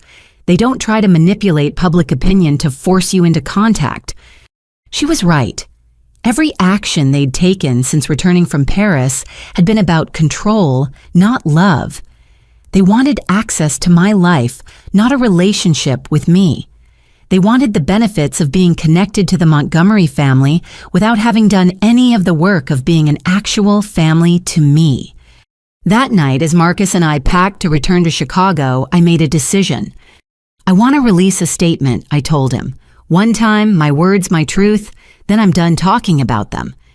Marcus kissed my forehead. Whatever you need, Charlotte can coordinate with the PR team. I spent hours crafting it, making sure every word was precise. I have been deeply moved by the outpouring of support following my wedding. To address the speculation, yes, my parents chose to vacation in Paris rather than attend my wedding. This was their choice, made with full knowledge of the date and significance of the event. While I am saddened by their decision and subsequent behavior, I am choosing to focus on the future with my husband and the family who has welcomed me with open arms. I ask for privacy as I process these events and request that the media respect my decision to move forward.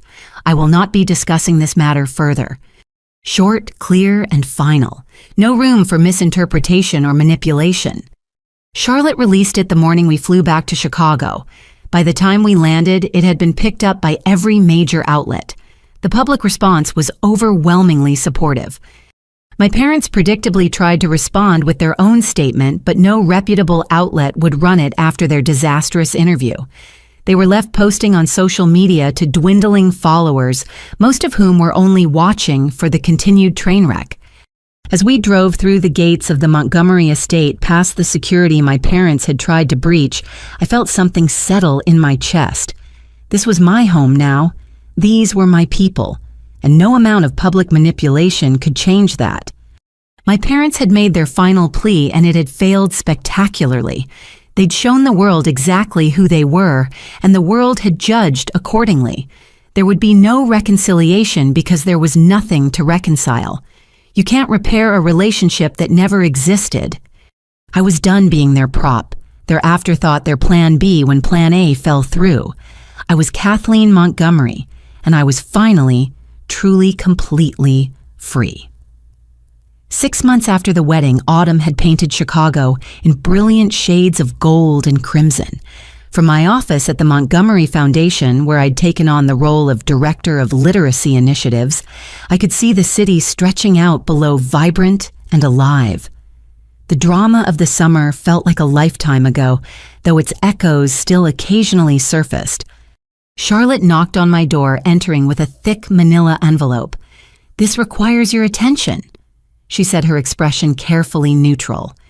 Inside was a formal letter from my parents' latest attorney, their fourth, according to Richard's count. The legal language was dense, but the meaning was clear. They were suing for emotional damages and defamation related to the wedding incident. "They're actually suing me?" I laughed, the sound more disbelieving than bitter. "With what money?" "That's the interesting part," Charlotte said, sitting across from my desk. "They've apparently convinced some ambulance chaser to take it on contingency. He thinks the Montgomery name means deep pockets for a settlement." I set the letter aside, surprisingly unmoved by this latest attempt at manipulation. "What does Richard recommend?" "Countersue for harassment. Get a restraining order. Bury them in legal fees they can't afford." She paused. "But he wanted me to ask what you want to do." I gazed out at the city, thinking about the journey that had brought me here. 6 months ago, this would have devastated me. Now it was just another desperate grab for attention from people who'd lost all power over me. Nothing, I decided. File it away. Let them waste their money on a case that'll be thrown out. I have better things to focus on. And I did. The literacy program I'd developed had just received a $1 million grant. We were expanding to 20 new schools, bringing reading programs to thousands of children who, like me, might need to find refuge in books. Marcus and I were settled into our Winnetka home, hosting dinner parties where chosen family gathered around our table. Life was full and rich and meaningful in ways I'd never imagined. But the universe wasn't quite done with the lessons my parents needed to learn. Derek reached out through LinkedIn, of all places, his message carefully worded. "Kathleen, I know you probably don't want to hear from me, but I wanted you to know that I see it now. All of it. The favoritism, the cruelty, the way they used me as a weapon against you. I'm in therapy trying to understand how I became someone who could celebrate abandoning his sister's wedding. I don't expect forgiveness. I just wanted you to know that I finally understand what we put you through. I'm sorry." It was the first genuine apology from any of them. No excuses, no justifications, no hidden requests, just acknowledgement and remorse. I didn't respond, but I didn't delete it either. Maybe someday when the wounds weren't so fresh, there might be room for a conversation, but not today. The real lesson learned came to light when I ran into my Aunt Patricia at a charity gala. She tried to avoid me, but we ended up face to face at the silent auction table. "Kathleen," she said awkwardly, "you look well." "I am well," I replied simply. She fidgeted with her bidding paddle. "Your parents, they're not doing well. Your mother had to take a job at a department store. Your father is working as a consultant, barely making ends meet. They sold the house."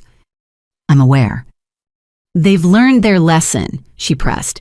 "They know they were wrong. They talk about you all the time, about how proud they are of what you've accomplished." "No," I said firmly. "They're proud of who I married. There's a difference." Patricia's face flushed. "That's not fair." "Isn't it? Where were they when I graduated summa cum laude? When I won teaching awards? When I spent weekends building libraries in underserved communities? They only became proud when my last name became Montgomery." She had no response to that because we both knew it was true. I learned through professional channels that their situation had indeed become dire. The house in Lincoln Park sold for less than they owed. They'd moved to a small apartment in a less fashionable neighborhood. My father's consulting business struggled as his reputation preceded him. My mother's retail job paid minimum wage. Derek, unable to find work at any reputable law firm in Chicago, had moved to a small town in Indiana to work at a legal aid clinic. The Golden family who'd once looked down on my choices was now living a life far more modest than anything I'd ever aspired to. But there was no satisfaction in their downfall, only a sad recognition of waste. They'd had everything: a comfortable life, successful careers, 2 children who might have loved them, and they'd thrown it all away for what? The satisfaction of hurting me. The thrill of choosing Derek over me one more time. Grace found me in the Foundation's library one afternoon, surrounded by children's books I was reviewing for our program. "You're thinking about them," she observed, settling into a chair beside me. "Am I that obvious?" "Only to someone who's been watching you flourish for 6 months. What's brought them to mind?" I showed her Derek's message and Patricia's attempted guilt trip. She read both thoughtfully. "You know what strikes me?" she said finally. "They're still making it about them. Derek's message is the closest to taking responsibility, but even he centers his own journey. Patricia wants you to feel guilty about their circumstances. Your parents sue for damages. It's still all about them." She was right. Even in their downfall, they couldn't see beyond themselves. The lesson they'd learned wasn't that they'd failed as parents, but that their failure had consequences they didn't like. The real tragedy, Grace continued, is that they could have been part of this. She gestured at the books around us, the Foundation's work, the life I'd built. They could have been grandparents to your future children, part of family dinners celebrated at holidays. They chose Paris over all of it. That evening, Marcus and I hosted dinner for his grandmother, Eleanor, who at 90 was still sharp as a blade. Over dessert, she fixed me with those penetrating eyes. "They've learned nothing," she said bluntly. "I've been watching, through my connections. They blame everyone but themselves. The media, the Montgomerys, even you, for not warning them about Marcus's wealth. They've learned that actions have consequences, but not that their actions were wrong." "Then what was the point of it all?" I asked, feeling suddenly tired. "The point, my dear, was never about them. It was about you. You learned you deserved better. You learned to stop accepting crumbs when you deserved a feast. You learned that family isn't about blood, but about choice." She reached over to pat my hand. "They may have learned nothing, but you learned everything." She was right. The lesson was never for them. It was for me. Every cruel choice they'd made had led me here to a life filled with purpose and love and chosen family who showed up not because they had to, but because they wanted to. That night, as Marcus and I prepared for bed in our beautiful home, I made a decision. I pulled out a piece of Montgomery Foundation letterhead and wrote one final letter. "Mom and Dad, I received notice of your lawsuit. I won't be fighting it, not because you have merit, but because I have better uses for my time and energy. You've spent 6 months trying to force your way back into my life through manipulation, public scenes, and now legal action. Not once have you simply said, "We were wrong, we're sorry, and we love you," without conditions or expectations. I've learned to live without your approval, something I should have done years ago. I've built a life filled with people who choose me, who show up for me, who love me without conditions. I've learned that's what I deserved all along. I hope someday you find peace with your choices. I have found peace with mine. I am not interested in reconciliation at this time. Please respect this boundary. Kathleen. I sealed it, addressed it to their attorney, and felt the last weight lift from my shoulders. They'd learned that actions have consequences. I'd learned that I deserved love. In the end, only one of those lessons led to happiness. 1 year after the wedding that changed everything, I stood in the nursery of our Winnetka home, my hand resting on my growing belly. The spring sunshine streamed through windows that overlooked Lake Michigan, painting the pale yellow walls in golden light. Marcus had insisted on hiring the best designers, but I'd wanted to paint the room ourselves to build this space with our own hands for our daughter. "She's going to be so loved," Marcus said from the doorway, watching me arrange books on the shelves we'd installed together. "She is." I agreed, placing Goodnight Moon next to The Velveteen Rabbit, classics I'd read alone as a child, but would read to her surrounded by family. The Montgomery Foundation's literacy program had exploded beyond our wildest dreams. We'd reached 50,000 children in our first year with programs in 60 schools across Illinois. The media had dubbed it the Kathleen Initiative, though I'd tried to discourage the name. But Eleanor had overruled me. "You've earned the recognition," she'd said firmly. "Let them see what you've built." What I'd built extended far beyond the foundation. The dining room that had once hosted tense Sullivan family dinners, where I'd shrunk into my chair, now rang with laughter every Sunday when our chosen family gathered. Charlotte and Diana Richard and Grace Eleanor presiding from the head of the table like a benevolent queen. Sarah and her new husband Janet from the Literacy Center, Marcus's college friends, who'd become mine. The family I'd created instead of the one I'd been born into. The doorbell chimed and I heard voices downstairs, the contractor arriving to discuss the playroom renovation. As I descended the stairs, I caught sight of myself in the hallway mirror. The woman looking back bore little resemblance to the girl who'd stood frozen in her childhood bedroom, reading that cruel note. This woman stood tall, confident, 7 months pregnant, and glowing with purpose. "Mrs. Montgomery," the contractor greeted me warmly. "Ready to look at the plans?" Mrs. Montgomery. A year later, the name still sometimes surprised me, not because of the wealth or status it carried, but because of the love it represented. The choice Marcus had made to build a life with me, and the choice his family had made to embrace me fully. Later that afternoon, I had a checkup with Dr. Chen, the obstetrics chief at Northwestern Memorial, the same hospital where my parents had refused to visit when I'd had my appendix removed in college, claiming they were too busy. Now I had Grace in the waiting room, having insisted on driving me when Marcus got stuck in a board meeting. "Everything looks perfect," Dr. Chen announced after the ultrasound. "She's developing beautifully. Have you decided on a name?" "Eleanor," I said without hesitation. "Eleanor Grace Montgomery." Grace squeezed my hand, tears glistening in her eyes. "Mother will be beside herself," she whispered. On the drive home, we passed through Lincoln Park. I rarely came this way anymore, but today, Grace had taken a different route due to construction. There it was, my childhood home, a sold sign finally replaced with new owners already making changes. The gardens my mother had obsessed over were gone, replaced with modern landscaping. The window of my old bedroom now had different curtains. "Do you want to stop?" Grace asked gently, noticing my gaze. "No," I said, meaning it. "That's not my home anymore." But as we drove past, I saw her. My mother waiting at the bus stop 2 blocks from the house she'd once owned. She looked older, grayer, dressed in the polyester uniform of the department store where she now worked. Our eyes met for just a moment through the tinted windows. Did she recognize the car? Did she know it was me? I'll never know because Grace didn't slow down and I didn't ask her to. My mother turned away first, checking her phone for the bus schedule. Just another stranger at a bus stop living with the consequences of her choices.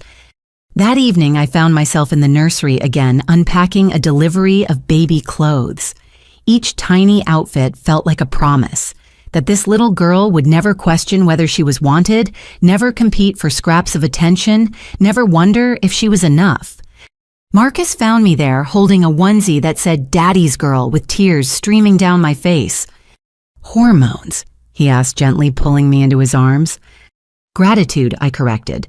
"For this life, for you, for her. For everything that had to break for this to be built." He held me tighter, understanding without explanation. We'd both learned that sometimes destruction was necessary for creation. My family had to crumble for my real family to emerge. A text lit up my phone. Sarah sending pictures from her baby shower planning session with Charlotte. "This is going to be epic," she'd written, followed by approximately 1,000 heart emojis. The shower, I knew, would be everything my family had never given me. Celebration without conditions, joy without jealousy, love without limits. Eleanor was already planning to fly in her personal party planner from New York. "My first great-grandchild deserves the best," she'd declared, brooking no argument. As I scrolled through Sarah's increasingly elaborate plans, another message popped up. This one from an unknown number, but the words were unmistakable. "Kathleen, I heard about the baby. Congratulations. I hope someday she might know her grandparents. We've changed. Please consider giving us another chance. Love, Mom." I stared at the message for a long moment, waiting for the familiar ache, the pull of obligation, the guilt. But all I felt was nothing. The woman who'd sent this message was a stranger to me now. The word "mom" held no power when it came from someone who'd chosen Paris over my wedding, who'd only reached out when I had something she wanted. I blocked the number without responding. Some bridges once burned couldn't be rebuilt. Some chances once squandered didn't regenerate. Some love once withheld couldn't be retroactively applied. "Everything okay?" Marcus asked, noticing my expression. "Everything's perfect," I said, deleting the message permanently, "just taking out some trash." He kissed my forehead, then my belly. "Good. Our girl doesn't need that kind of energy in her life."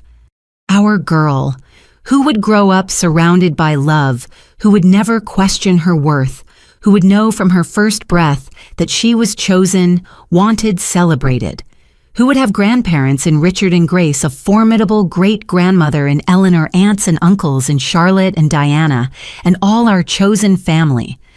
The nursery was nearly complete now, waiting for its occupant.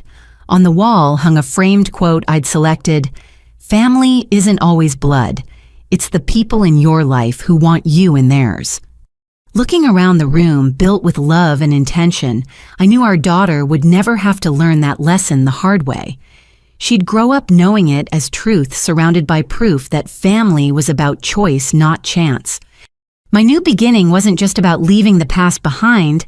It was about building a future so bright, so full, so loving that the past became irrelevant. A footnote in a story that had moved far beyond its painful early chapters. As baby Eleanor kicked inside me, I made her a promise. You will always be chosen. You will always be enough. You will always belong. It was the promise my parents had never made to me, but one I'd learned to make to myself. And now I could pass it on to the next generation, breaking the cycle of conditional love once and for all. This was my new beginning, not just as Kathleen Montgomery, but as a mother, a philanthropist, a woman who'd learned that sometimes the family you chooses you right back with a fierce love that makes all the pain that came before worthwhile. Outside the nursery window, Lake Michigan stretched endless and blue, full of possibility.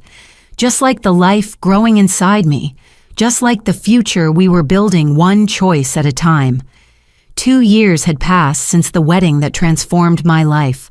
Little Eleanor Grace Montgomery, now 6 months old, gurgled happily in my arms as we sat in the sunroom of our Winnetka home. Her eyes, Marcus's deep brown, tracked the mobile spinning above us, tiny hands reaching for the stars and moons that danced just beyond her grasp. "She's got your determination," Marcus observed from the doorway, watching our daughter's focused attempts to capture the elusive toys. "And your patience," I countered as she calmly waited for the mobile to spin back within reach instead of fussing. It was a quiet Sunday morning, the kind of peaceful moment I'd never imagined possible in those dark hours after finding my parents' note. The foundation was closed for the weekend. Marcus had no board meetings, and we had nothing planned but family time. The simple luxury of it still sometimes took my breath away. Sarah burst through the front door with her usual energy, her own 3-month-old son balanced on her hip. "Sorry we're late. Someone decided to redecorate his outfit just as we were leaving." She kissed Eleanor's head, then mine. "How's my favorite goddaughter?" "Your only goddaughter," I reminded her, laughing as I passed Eleanor to her eager arms. We'd built these Sunday morning traditions carefully, deliberately. Coffee and pastries from the local bakery, babies playing on blankets spread across the floor, adults catching up on the week's events. Charlotte and Diana would arrive soon with their newly adopted twin boys. Grace and Richard were at their Florida home, but would FaceTime in later. Eleanor, the original, was spending the morning with her bridge club but had promised to stop by for lunch. "Any interesting mail this week?" Sarah asked, casually bouncing Eleanor while her son dozed in his carrier. She meant letters from my parents. They'd never stopped coming, though their frequency had dwindled from weekly to monthly. I'd stopped opening them after the first few, which all followed the same pattern. Proclamations of change, demands for access to their granddaughter, and thinly veiled references to their ongoing financial struggles. "The usual," I said, gesturing to the unopened stack I kept in a drawer. "Richard's assistant screens them now for any actual legal threats." And nothing actionable, just the same emotional manipulation, different words. The doorbell rang and Marcus went to answer it. I heard Charlotte's voice, then the chaos of 2 toddlers being released into our child-proofed space. The twins, Alexander and James, immediately made a beeline for Eleanor's toy basket, their mothers trailing behind with the tired but happy expressions of new parents. "Coffee," Diana pleaded. "Strong coffee." As I poured cups and Sarah organized the babies into a rough circle on the playmats, I felt the profound rightness of this moment. This was family. Messy, loving, chosen family who showed up not because of blood or obligation, but because they wanted to be here. "Oh, before I forget," Charlotte said, pulling out her phone, "you need to see this. Someone sent it to the Foundation's general inbox." The video was grainy, clearly taken on a phone from across a room, but I recognized the location immediately, the soup kitchen where I'd volunteered before joining the Foundation full-time. And there, ladling soup into bowls, were my parents. "Is that?" Sarah leaned in, squinting at the screen. "Community service," Charlotte confirmed. "Apparently part of a plea deal for some check fraud scheme they tried to run. They're doing 300 hours at various charities around the city." I studied my parents through the pixelated footage. They looked older, defeated, going through the motions of service without any joy or purpose. My mother's perfect manicure was gone. My father's proud posture slouched. They were performing penance, not discovering philanthropy. "How do you feel about that?" Diana asked gently. I considered the question, bouncing Eleanor as she started to fuss. How did I feel? There was no satisfaction in seeing them brought low, no vindication in their court-mandated charity work. If anything, I felt empty. They were strangers serving soup to other strangers, their connection to me severed so completely that watching them felt like viewing historical footage of people I'd once known. "I don't feel anything," I realized aloud. "They're just people, not my parents, just people who made choices and are living with consequences." Marcus squeezed my shoulder, understanding in his touch. We'd talked about this extensively in therapy. the point where forgiveness became irrelevant because the relationship itself had dissolved. You can't forgive people who no longer exist in your life in any meaningful way. Eleanor Grace chose that moment to demonstrate her newest skill, rolling from her back to her belly. We all cheered the video of my parents forgotten in the celebration of this tiny milestone. Charlotte's twins clapped enthusiastically, not understanding, but caught up in the excitement. "She'll be crawling before you know it," Grace warned through FaceTime Richard, visible in the background making silly faces at the camera. "Better baby-proof everything twice." The morning flowed into afternoon brunch, appearing courtesy of Marcus's expert coordination with our housekeeper. As we sat around the dining table, babies in high chairs and bouncy seats, conversation flowing as easily as the mimosas, I marveled at the fullness of my life. A toast. Eleanor announced, having arrived fashionably late as always. At 92, she still commanded every room she entered. To family. The kind you choose, the kind you build, and the kind you nurture with intention and love. We raised our glasses, juice for the nursing mothers, champagne for the rest, and I felt the truth of her words settle deep in my bones. This was what I'd been searching for my whole life without knowing it. Not my parents' approval or attention, but this, a table full of people who chose each other daily, who showed up for the mundane moments and the milestones alike.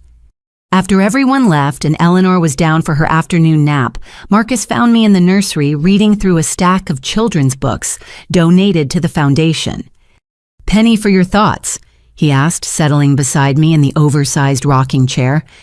"I was thinking about forgiveness," I admitted. "Everyone always talks about it like it's this necessary thing, like you can't move on without it. But I have moved on, completely, without forgiving them." "Maybe moving on is its own form of forgiveness," Marcus suggested. "Not absolving them, but releasing yourself from the burden of their choices." I considered this watching dust motes dance in the afternoon sunlight. I spent so many years trying to earn their love, thinking if I just achieved enough, succeeded enough, made them proud enough, they'd finally see me, choose me. And now I know their inability to love me was never about me. It was always about them. Their limitations, their brokenness, their choices. I turned to face him fully. I can't forgive them because forgiveness implies a relationship to repair, but I can release them. Let them live their small lives while I live my full one. That evening, as I tucked Eleanor into her crib, I made a decision. I retrieved the stack of unopened letters from the drawer and without ceremony or drama, fed them into the shredder. Each page turned to confetti, their words unread and now unreadable. The last letter was different. The envelope bore Derek's handwriting. I hesitated, then opened it. Inside was a single page and a check. "Kathleen. This is the last letter I'll send. I've been in therapy for 2 years now, unpacking the golden child syndrome that made me complicit in your pain. I understand now that my silence was violence, my participation was cruelty, and my privilege came at your expense. The check is for $50, the same amount they left you on your wedding day. I know money can't undo the past, but I wanted to acknowledge the symbolism of that insult. Please donate it to your foundation. I'm building a different life now, one based on merit rather than favoritism. I hope someday, if you're ever willing, we might have a conversation, not as the people we were, but as who we're becoming. Until then, know that I see it all now, and I'm sorry. Derek." I stood holding the letter, feeling something shift inside me. This was accountability. Not the desperate manipulation of my parents, but genuine recognition of harm done and responsibility taken. I wouldn't reach out. The wounds were still too deep, but I tucked the letter into Eleanor's baby book. Someday, when she was older, I'd tell her about the uncle she never knew, and the lesson that people can change, but only when they truly want to. The check I would donate as he'd asked, $50 toward teaching a child to read, turning a symbol of cruelty into a seed of kindness. As I returned to the living room, Marcus had lit a fire in the fireplace. We curled up together on the sofa, the baby monitor glowing softly beside us, showing our daughter sleeping peacefully. "No more letters," I told him. "I'm done with that chapter." And this chapter. I looked around our home, the photos of our chosen family covering every surface, Eleanor's toys scattered across the rug, the remnants of a day spent in love and laughter still warming the rooms. "This chapter is about building forward," I said. "About raising Eleanor to know her worth from day one. About growing the foundation to reach more children. About Sunday brunches and bedtime stories and all the ordinary moments that make a life extraordinary. About choosing joy," Marcus added, pulling me closer. "Yes," I agreed, "about choosing joy." Outside, snow began to fall, blanketing Chicago in pristine white. A fresh start, a clean slate, a world of possibilities. Inside, we were warm and safe and whole. A family built not on blood or obligation, but on the revolutionary act of choosing each other again and again, every single day. My parents were out there somewhere in the city, serving their court-mandated hours, living their diminished lives, still probably crafting their next attempt at contact. But they were no longer my story. They were footnotes in a tale that had evolved far beyond their small imaginations. My story was here in this house, full of love with this man who saw my worth when I couldn't, with this daughter who would never question her place in the world. My story was in the thousands of children learning to read through the foundation, in the family dinners that rang with genuine laughter, in the quiet moments of profound gratitude for a life I'd never dared to dream possible. As we sat watching the fire, Eleanor's soft breathing through the monitor providing a gentle soundtrack, I thought about that scared girl standing in her wedding dress, abandoned and alone. I wished I could tell her, "It gets so much better. The pain you're feeling is labor pains birthing you into the life you deserve. Those who can't see your value will fall away, making room for those who will treasure you like gold." "Hold on," I'd tell her. "Your real family is coming, and they'll choose you so completely, so fiercely, so permanently, that you'll forget what it felt like to beg for scraps of love. You'll forget because you'll be too busy living a life so full of joy it erases the shadows of the past. Too busy being chosen to remember being rejected. Too busy building something beautiful to mourn what had to break." The fire crackled. Marcus pressed a kiss to my temple, and somewhere upstairs, our daughter slept safely in her crib, dreaming baby dreams of milk and comfort and morning cuddles. This was my happily ever after. Not a fairy tale ending, but a real life beginning. A chosen family, a purposeful life.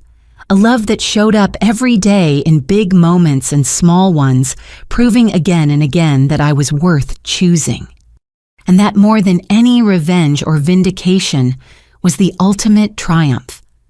I'd built a life so beautiful that their absence wasn't a loss. It was a gift.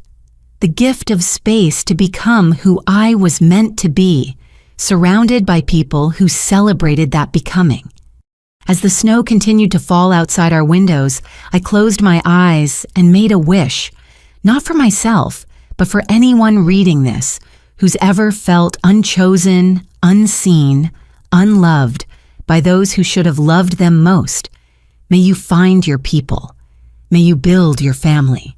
May you discover that the love you deserve was never theirs to give, but always yours to find. And may you choose joy again and again until it becomes so natural you forget you ever lived any other way. "What are you thinking?" Marcus whispered, noticing my smile. "Just grateful," I said simply, "for all of it, even the pain that led us here." He understood because that's what chosen family does. They understand without explanation, love, without condition, show up without being asked. And as we sat there in the firelight, our daughter safe, above us, our chosen family scattered across the city, but held close in our hearts, I knew with absolute certainty, this is what love looks like. This is what family means. This is what happens when you stop accepting less than you deserve and start building more than you ever dreamed possible. The girl who found that cruel note on her wedding day was gone, transformed into a woman who'd learned the most important lesson of all. You can't make people choose you, but you can choose yourself, and in doing so, attract those who'll choose you too. And that choice, that daily radical revolutionary act of choosing joy and love and family by intention, that's the real happily ever after. Have you ever had to choose between accepting toxic family behavior and protecting your own peace? What would you do if your family abandoned you on your most important day, only to return when they realized what they'd lost? Share your thoughts in the comments below. I'd love to hear how you've built your own chosen families and found strength in difficult moments. If this story resonated with you, please consider giving it a like and subscribing for more stories about resilience, redemption, and the families we choose. Share this with someone who needs to hear that they're worthy of being chosen, that their value doesn't depend on anyone else's ability to see it. Thank you for joining me on this journey. May you always remember that you deserve to be celebrated, not tolerated, and that sometimes the best families are the ones we build ourselves, one choice at a time. With love and gratitude, Kathleen.